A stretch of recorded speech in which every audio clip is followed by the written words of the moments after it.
আজি মই বনাব লৈছোঁ সৰু মাছৰ জাল দিয়া। প্ৰথমতে মই মাছখিনি নিমখ হালধি সানি কেৰাহী এখনত ভাজি ল'লোঁ ধুনীয়াকৈ। আৰু মোৰ মাছ ভজা প্ৰায় হ'ব এতিয়া হ'ল।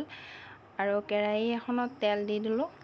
ইয়াতে মই কাটা পিঁয়াজৰ পেষ্ট আৰু আদা নহৰুৰ পেষ্ট দি দিলোঁ। আৰু অকণমান ভাজি মই ইয়াতে নিমখ, হালধি গুড়ি, জিৰা গুড়ি, ধনিয়া গুড়ি আৰু চফকুটি গুড়ি অকণমান দি দিছোঁ।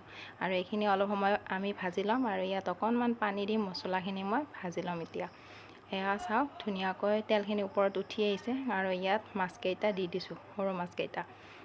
আৰু সৰু মাছকেইটা এনে বেছি ভাজিব নালাগে, অলপ ভাজি দি দিব, তেতিয়া সোৱাদটো বেছিকৈ আহে। আৰু ইয়াতে পানী দি দিছোঁ। এয়া উতলিছে আৰু সৰু মাছৰ জাল দিয়া প্ৰায় হৈ গ'ল। এয়া চাওক ধুনীয়া হৈছে দেখিবলৈ আৰু বহুত সোৱাদো হৈছিল খাবলৈ। মোৰ ভিডিঅ'টো চাই ভাল লাগিছে যদি লাইক, শ্বেয়াৰ এণ্ড ছাবস্ক্ৰাইব কৰি দিব।